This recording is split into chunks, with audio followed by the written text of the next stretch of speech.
குஜராத் மாநிலம் மெக்சானா மாவட்டத்தில் உள்ள தாராப் என்ற இடத்தில் வாடிநாத் மகாதேவ் கோயிலை திறந்து வைத்து பிரார்த்தனை செய்த பின்னர் பொது நிகழ்ச்சியில் பேசினார்.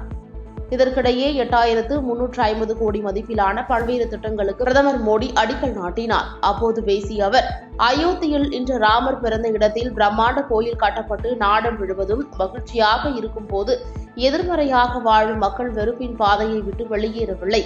கடவுளின் பணியும் தேசத்தின் பணியும் மிக வேகமாக நடந்து வரும் நேரம். நாட்டில் ஒரு புறம் கோயில்கள் கட்டப்பட்டு வருகின்றன, மறுபுறம் ஏழைகளுக்கு லட்சக்கணக்கான வீடுகள் கட்டப்பட்டு வருவதாக தெரிவித்துள்ளார்.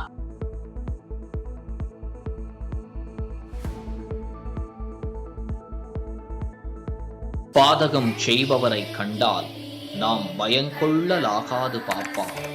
மோதி மிதித்து விடு பாப்பா, அவர் முகத்தில் உமிழ்ந்து விடு பாப்பா. அண்மை செய்திகளை உடனுக்குடன் தெரிந்து கொள்ள இணைந்திருங்கள் இயம்நாடு தொலைக்காட்சியுடன்.